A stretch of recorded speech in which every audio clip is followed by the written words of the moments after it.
I'd like to tell you about the strangest secret in the world. Not long ago, Albert Schweitzer, the great doctor and Nobel Prize winner, was being interviewed in London, and a reporter asked him, "Doctor, what's wrong with men today?" The great doctor was silent a moment, and then he said, "Men simply don't think." And it's about this that I want to talk with you.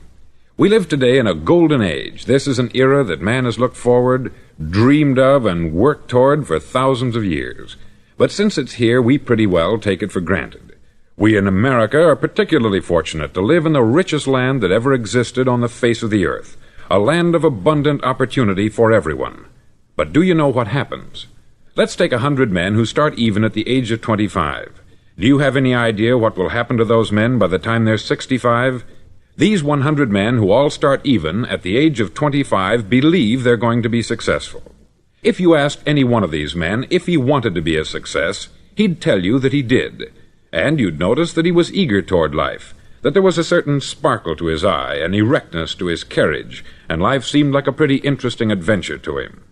But by the time they're 65, 1 will be rich, 4 will be financially independent, 5 will still be working, 54 will be broke. Now think a moment. Out of the 100, only 5 make the grade. Why do so many fail? What has happened to the sparkle that was there when they were 25? What's become of the dreams, the hopes, the plans? And why is there such a large disparity between what these men intended to do and what they actually accomplished? When we say about 5% achieve success, we have to define success. And here's the definition. Success is the progressive realization of a worthy ideal. If a man is working toward a predetermined goal and knows where he's going, that man is a success. If he's not doing that, he's a failure. Success is the progressive realization of a worthy ideal. Rollo May, the distinguished psychiatrist, wrote a wonderful book called Man's Search for Himself. And in this book he says, "The opposite of courage in our society is not cowardice, it is conformity." And there you have the trouble today. It's conformity. People acting like everyone else, without knowing why, without knowing where they're going. Now think of it. In America right now, there are over 14 million people 65 years of age and over, and about 13 million of these 14 million are broke. They're dependent on someone else for life's necessities. Now, we learn to read by the time we're 7. We learn to make a living by the time we're 25. Usually, by that time, we're not only making a living, we're supporting a family. And yet, by the time we're 65, we haven't learned how to become financially independent in the richest land that has ever been known. Why? We conform. And the trouble is that we're acting like the wrong percentage group, the 95% who don't succeed. Now, why do these people conform? Well, they don't know, really. These people believe that their lives are shaped by circumstances, by things that happen to them, by exterior forces. They're outer-directed people. A survey was made one time that covered a lot of men, working men, and these men were asked this question: why do you work? Why do you get up in the morning? 19 out of 20 had no idea. If you ask them, they'll say, everyone goes to work in the morning. And that's the reason they do it, because everyone else is doing it. Now let's get back to our definition of success. Who succeeds? The only man who succeeds is the man who is progressively realizing a worthy ideal. He's the man who says, I'm going to become this, and then begins to work toward that goal. I'll tell you who the successful people are. A success is the school teacher who's teaching school because that's what she wanted to do. The success is the woman who's a wife and mother because she wanted to become a wife and mother and is doing a good job of it. The success is the man who runs the corner gas station because that's what he wanted to do. The success is the successful salesman who wants to become a top-notch salesman and grow and build with his organization. A success is anyone who is doing deliberately a predetermined job because that's what he decided to do deliberately. But only 1 out of 20 does that. That's why today there isn't really any competition, unless we make it for ourselves. Instead of competing, all we have to do is create. Now, for 20 years, I looked for the key which would determine what would happen to a human being. Was there a key, I wanted to know, which would make the future a promise that we could foretell to a large extent? Was there a key that would guarantee a person's becoming successful if he only knew about it and knew how to use it? Well, there is such a key, and I've found it. Have you ever wondered why so many men work so hard and honestly without ever achieving anything in particular, and others don't seem to work hard and yet seem to get everything? They have the magic touch. You've heard them say that about someone. Everything he touches turns to gold. And have you ever noticed that a man who becomes successful tends to continue to become successful, and on the other hand, have you noticed how a man who is a failure tends to continue to fail? It's because of goals. Some of us have them, some don't. People with goals succeed because they know where they're going. Now think of a ship leaving a harbor, and think of it with the complete voyage mapped out and planned. The captain and crew know exactly where it's going and how long it will take. It has a definite goal. 9,999 times out of 10,000 it will get to where it started out to get. Now let's take another ship, just like the first, only let's not put a crew on it, or a captain at the helm. Let's give it no aiming point, no goal, no destination. We just start the engines and let it go. I think you'll agree with me that if it gets out of the harbor at all, it will either sink or wind up on some deserted beach a derelict. It can't go any place because it has no destination and no guidance. It's the same with a human being. Take the salesman, for example. There is no other person in the world today with the future of a good salesman. Selling is the world's highest paid profession, if we're good at it and if we know where we're going. Every company needs top-notch salesmen, and they reward those men. The sky is the limit for them. But how many can you find? Someone once said, the human race is fixed, not to prevent the strong from winning, but to prevent the weak from losing. The American economy today can be likened to a convoy in time of war. The entire economy is slowed down to protect its weakest link, just as the convoy had to go at the speed that would permit its slowest vessel to remain in formation. That's why it's so easy to make a living today. It takes no particular brains or talent to make a living and support a family today. So we have a plateau of so-called security, if that's what a person's looking for. But we do have to decide how high above this plateau we want to aim for. Now let's get back to the strangest secret in the world, the story that I wanted to tell you today. Why do men with goals succeed in life, and men without them fail? Well, let me tell you something which, if you really understand it, will alter your life immediately. If you understand completely what I'm going to tell you from this moment on, your life will never be the same again. You'll suddenly find that good luck just seems to be attracted to you. The things you want just seem to fall in line. And from now on, you won't have the problems, the worries, the gnawing lump of anxiety that perhaps you've experienced before. Doubt, fear, well, they'll be things of the past. Here's the key to success, and the key to failure. We become what we think about. Now let me say that again. We become what we think about. Throughout all history, the great wise men and teachers, philosophers and prophets have disagreed with one another on many different things.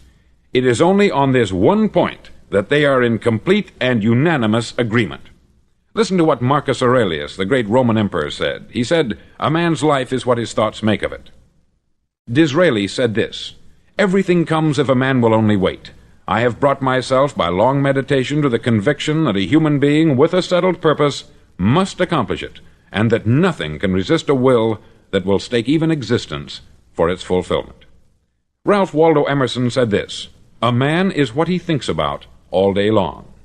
William James said, "The greatest discovery of my generation is that human beings can alter their lives by altering their attitudes of mind." And he also said, "We need only in cold blood act as if the thing in question were real, and it will become infallibly real by growing into such a connection with our life that it will become real. It will become so knit with habit and emotion that our interest in it will be those which characterize belief." He also said this, "If you only care enough for a result, you will almost certainly attain it. If you wish to be rich, you will be rich. If you wish to be learned, you will be learned. If you wish to be good, you will be good. Only you must then really wish these things, and wish them exclusively, and not wish at the same time 100 other incompatible things just as strongly." In the Bible you read, in Mark 9:23, "If thou canst believe, all things are possible to him that believeth." Dr. Norman Vincent Peale said this, "This is one of the greatest laws in the universe. Fervently do I wish I had discovered it as a very young man. It dawned upon me much later in life, and I've found it to be one of the greatest, if not my greatest discovery, outside of my relationship to God. And the great law, briefly and simply stated, is that if you think in negative terms, you'll get negative results. If you think in positive terms, you will achieve positive results. That is the simple fact which is at the basis of an astonishing law of prosperity and success. In 3 words, believe and succeed. William Shakespeare put it this way: "Our doubts are traitors, and make us lose the good we oft might win, by fearing to attempt." George Bernard Shaw said, "People are always blaming their circumstances for what they are. I don't believe in circumstances. The people who get on in this world are the people who get up and look for the circumstances they want, and if they can't find them, make them." Well, it's pretty apparent, isn't it? And every person who discovered this for a while believed that he was the first one to work it out. We become what we think about. Now, it stands to reason that a person who's thinking about a concrete and worthwhile goal is going to reach it, because that's what he's thinking about. And we become what we think about. Conversely, the man who has no goal, who doesn't know where he's going, and whose thoughts must therefore be thoughts of confusion and anxiety and fear and worry, becomes what he thinks about. His life becomes one of frustration, fear, anxiety, and worry. And if he thinks about nothing, he becomes nothing. Now, how does it work? Why do we become what we think about? Well, I'll tell you how it works as far as we know. Now, to do this, I want to tell you about a situation that parallels the human mind. Suppose a farmer has some land, and it's good, fertile land. Now, the land gives the farmer a choice. He may plant in that land whatever he chooses. The land doesn't care. It's up to the farmer to make the decision. Now, remember, we're comparing the human mind with the land, because the mind, like the land, doesn't care what you plant in it. It will return what you plant, but it doesn't care what you plant. Now, let's say that the farmer has 2 seeds in his hand. One is a seed of corn, the other is nightshade, a deadly poison. He digs 2 little holes in the earth, and he plants both seeds, one corn, the other nightshade. He covers up the holes, waters, and takes care of the land, and what will happen? Invariably, the land will return what is planted. As it's written in the Bible, "As ye sow, so shall ye reap." Remember, the land doesn't care. It will return poison in just as wonderful abundance as it will corn. So up come the 2 plants, one corn, one poison. Now, the human mind is far more fertile, far more incredible and mysterious than the land, but it works the same way. It doesn't care what we plant. Success, failure. A concrete, worthwhile goal, or confusion, misunderstanding, fear, anxiety, and so on. But what we plant, it will return to us. You see, the human mind is the last great unexplored continent on the earth. It contains riches beyond our wildest dreams. It will return anything we want to plant. Now, you might say, well, if that's true, why don't people use their minds more? Well, I think they've figured out an answer to that, too. Our mind comes as standard equipment at birth. It's free, and things that are given to us for nothing we place little value on. Things that we pay money for, we value. The paradox is that exactly the reverse is true. Everything that's really worthwhile in life came to us free. Our mind, our soul, our body, our hopes, our dreams, our ambitions, our intelligence, our love of family and children and friends. All these priceless possessions are free, but the things that cost us money are actually very cheap and can be replaced at any time. A good man can be completely wiped out and make another fortune. He can do that several times. Even if our home burns down, we can rebuild it, but the things we got for nothing, we can never replace. The human mind isn't used merely because we take it for granted. Familiarity breeds contempt. It can do any kind of job we assign to it, but generally speaking, we use it for little jobs instead of big, important ones. Universities have proved that most of us are operating on about 10% of our abilities. Decide now, what is it you want? Plant your goal in your mind. It's the most important decision you'll ever make in your entire life. Do you want to be an outstanding salesman, a better worker at your particular job? Do you want to go places in your company, in your community? All you've got to do is plant that seed in your mind. Care for it. Work steadily toward your goal, and it will become a reality. It not only will, there's no way that it cannot. You see, that is a law, like the laws of Sir Isaac Newton, the laws of gravity. If you get on top of a building and jump off, you'll always go down. You'll never go up. And it's the same with all the other laws of nature. They always work. They're inflexible. Think about your goal in a relaxed, positive way. Picture yourself in your mind's eye as having already achieved this goal. See yourself doing the things you will be doing when you've reached your goal. Ours has been called the phenobarbital age, the age of ulcers and nervous breakdowns. At a time when medical research has raised us to a new plateau of good health and longevity, far too many of us worry ourselves into an early grave trying to cope with things in our own little personal ways, without learning a few great laws that will take care of everything for us. These things we bring on ourselves through our habitual way of thinking. Every one of us is the sum total of his own thoughts. He is where he is because that is exactly where he really wants to be, whether he'll admit that or not. Each of us must live off the fruit of his thoughts in the future, because what you think today and tomorrow, next month and next year, will mold your life and determine your future. You're guided by your mind. I remember one time I was driving through Arizona, and I saw one of those giant earth-moving machines roaring along the road at about 35 miles an hour with what looked like 20 tons of dirt in it, a tremendous, incredible machine, and there was a little man perched way up on top with the wheel in his hands guiding it. And as I drove along, I was struck by the similarity of that machine to the human mind. Just suppose you're sitting at the controls of such a vast source of energy. Are you going to sit back and fold your arms and let it run itself into a ditch? Or are you going to keep both hands firmly on the wheel and control and direct this power to a specific, worthwhile purpose? It's up to you. You're in the driver's seat. You see, the very law that gives us success is a two-edged sword. We must control our thinking. The same rule that can lead a man to a life of success, wealth, happiness, and all the things he's ever dreamed of for himself and his family, that very same law can lead him into the gutter. It's all in how he uses it, for good or for bad. This is the strangest secret in the world. Now, why do I say it's strange, and why do I call it a secret? Actually, it isn't a secret at all. It was first promulgated by some of the earliest wise men, and it appears again and again throughout the Bible. But very few people have learned it, understand it.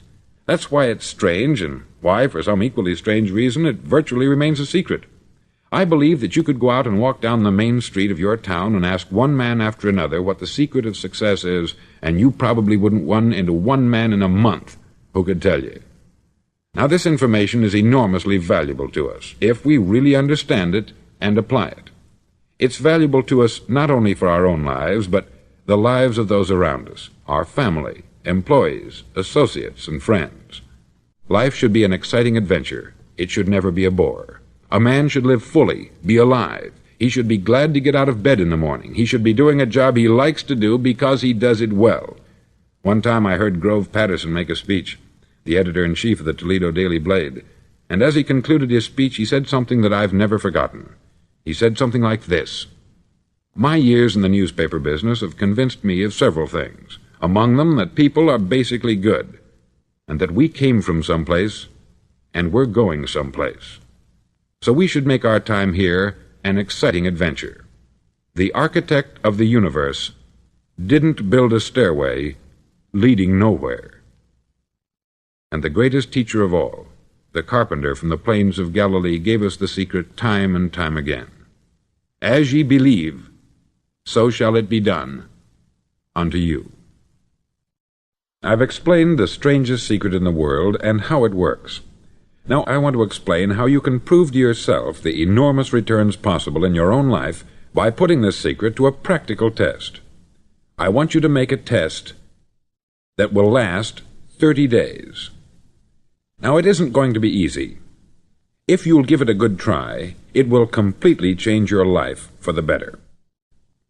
Back in the 17th century, Sir Isaac Newton, the English mathematician and natural philosopher, gave us some natural laws of physics which apply as much to human beings as they do to the movement of bodies in the universe. Now, one of these laws is that for every action, there is an equal and opposite reaction. Simply stated, as it applies to you and me, it means we can achieve nothing without paying the price. The results of your 30-day experiment will be in direct proportion to the effort you put forth. To be a doctor, you must pay the price of long years of difficult study.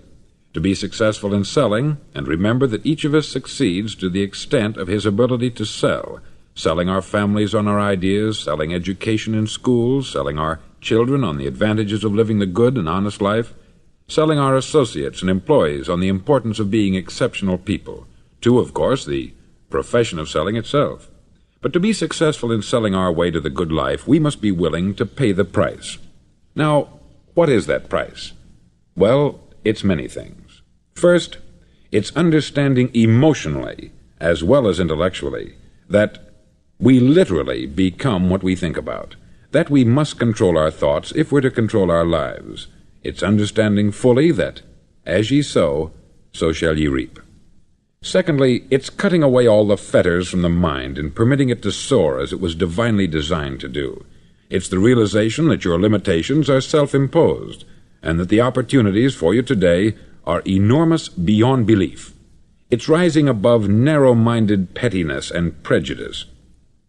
Thirdly, to use all your courage to force yourself to think positively on your own problem, to set a definite and clearly defined goal for yourself, to let your marvelous mind think about your goal from all possible angles, to let your imagination speculate freely upon many different possible solutions, to refuse to believe there are any circumstances sufficiently strong to defeat you in the accomplishment of your purpose, to act promptly and decisively when your course is clear, and to keep constantly aware of the fact that you are, at this moment, standing in the middle of your own acre of diamonds, as Russell Conwell used to point out. Fourth, save at least 10% of what you earn. It's also remembering that no matter what your present job, it has enormous possibilities if you're willing to pay the price. Now let's just go over the important points in the price each of us must pay to achieve the wonderful life that can be ours. It is, of course, worth any price. 1. You will become what you think about. 2. Remember the word imagination. Let your mind soar. 3. Courage. Concentrate on your goal every day. 4. Save 10% of what you earn. And action. Ideas are worthless unless we act on them. Now I'll try to outline the 30-day test I want you to make. Now keep in mind that you have nothing to lose by making this test, and everything you could possibly want to gain. There are two things that may be said of everyone. Each of us wants something, and each of us is afraid of something. I want you to write on a card what it is you want more than anything else. It may be more money. Perhaps you'd like to double your income or make a specific amount of money. It may be a beautiful home. It may be success at your job. It may be a particular position in life. It could be a more harmonious family. Each of us wants something. Write down on your card specifically what it is that you want. Make sure it's a single goal and clearly defined. You needn't show it to anyone, but carry it with you so that you can look at it several times a day. Think about it in a cheerful, relaxed, positive way each morning when you get up, and immediately you have something to work for, something to get out of bed for, something to live for. Look at it every chance you get during the day and just before going to bed at night. As you look at it, remember that you must become what you think about, and since you're thinking about your goal, you realize that soon it will be yours. In fact, it's yours really the moment you write it down and begin to think about it. Look at the abundance all around you as you go about your daily business. You have as much right to this abundance as any other living creature. It's yours for the asking. Now we come to the difficult part. Difficult because it means the formation of what is probably a brand new habit, and new habits are not easily formed. Once formed, however, it'll follow you for the rest of your life. Stop thinking about what it is you fear.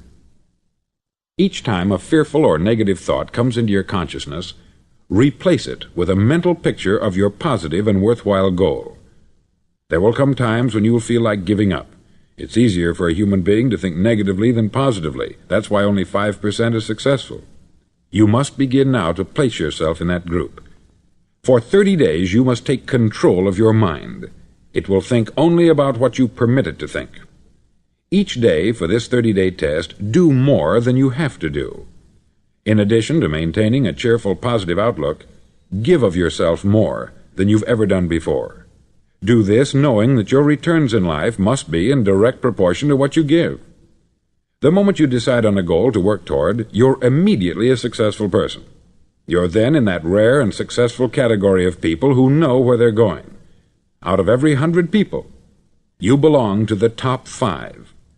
Don't concern yourself too much with how you're going to achieve your goal. Leave that completely to a power greater than yourself. All you have to do is know where you're going. The answers will come to you of their own accord. Remember these words from the Sermon on the Mount, and remember them well. Keep them constantly before you this month of your test. Ask, and it shall be given you. Seek, and ye shall find. Knock, and it shall be opened unto you.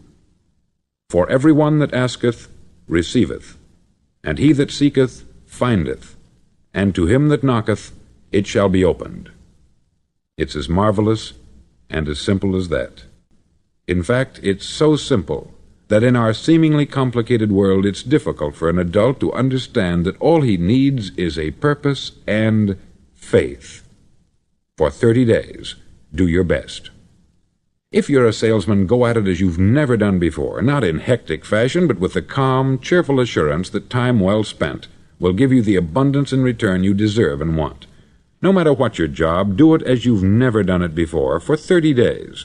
And if you've kept your goal before you every day, you'll wonder and marvel at this new life you've found. Dorothea Brand, outstanding editor and writer, discovered it for herself and tells about it in her fine book, Wake Up and Live. Her entire philosophy is reduced to the words, act as though it were impossible to fail. She made her own test with sincerity and faith, and her entire life was changed to one of overwhelming success. Now you make your test for 30 full days.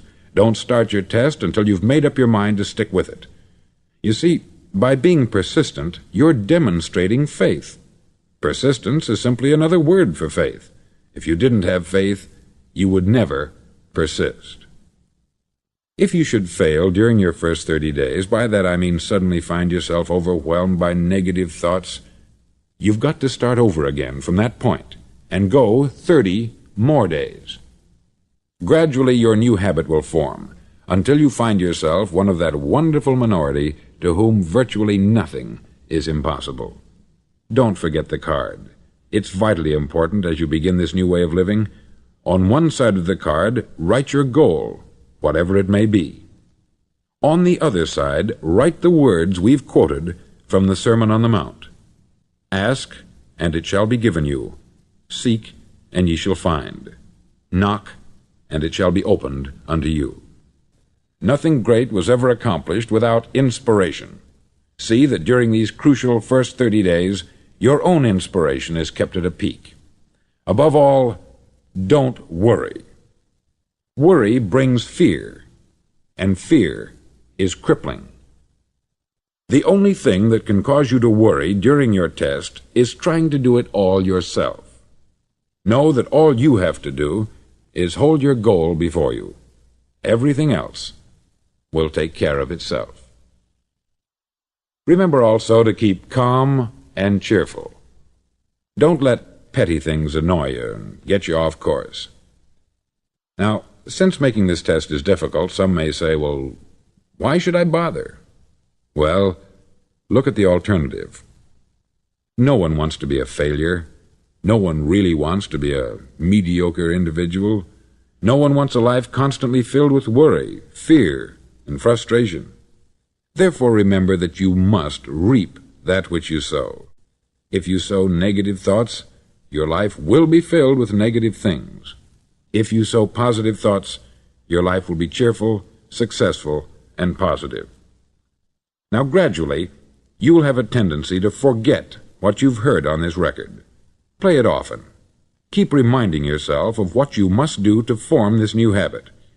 Gather your whole family about and listen to what's been said here at regular intervals. You know, most men will tell you that they want to make money without understanding the law. The only people who make money work in the mint. The rest of us must earn money. This is what causes those who keep looking for something for nothing or a free ride to fail in life. The only way to earn money is by providing people with services or products which are needed and useful. We exchange our product or service for the other man's money. Therefore, the law is that our financial return will be in direct proportion to our service. Success is not the result of making money.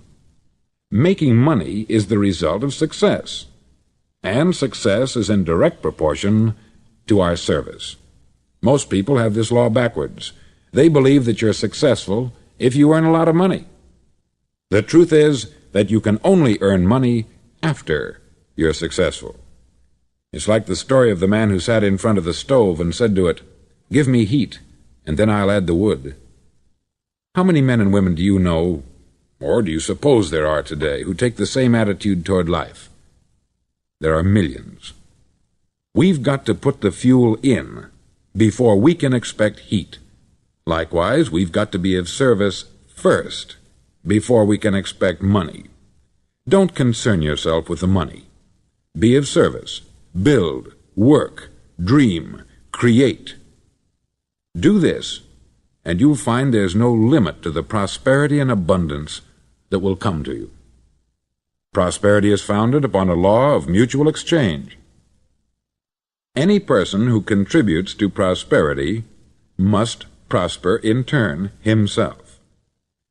Sometimes the return will not come from those you serve, but it must come to you from someplace, for that is the law. For every action, there is an equal and opposite reaction. As you go daily through your 30-day test period, remember that your success will always be measured by the quality and quantity of service you render, and money is a yardstick for measuring this service. No man can get rich himself unless he enriches others. There are no exceptions to a law. You can drive down any street in America and from your car estimate the service that's being rendered by the people living on that street. Had you ever thought of this yardstick before? It's interesting.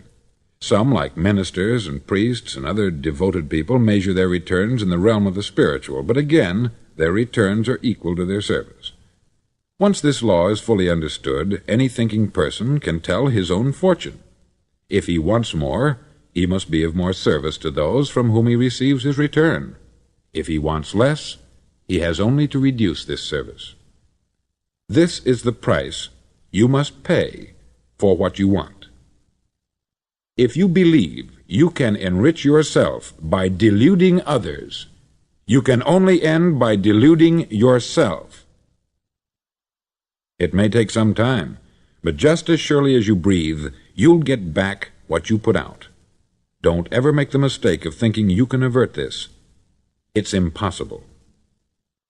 The prisons and the streets where the lonely walk are filled with people who tried to make new laws just for themselves.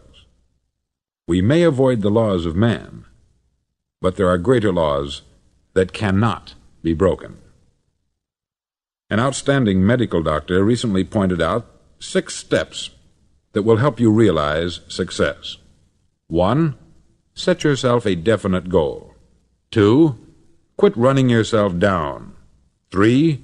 Stop thinking of all the reasons why you cannot be successful, and instead think of all the reasons why you can. 4. Trace your attitudes back through your childhood and try to discover where you first got the idea you couldn't be a success, if that's the way you've been thinking. 5.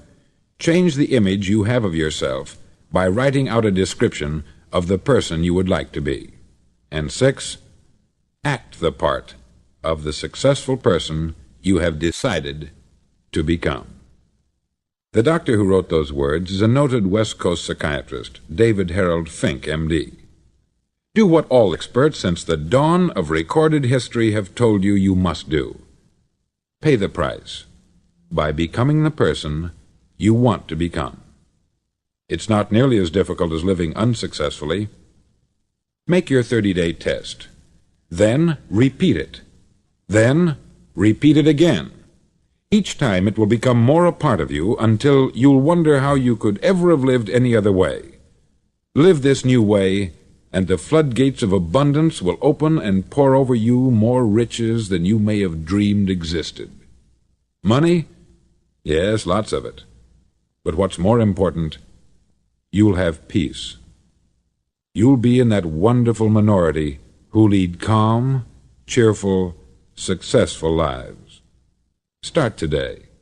You have nothing to lose, but you have a life to win.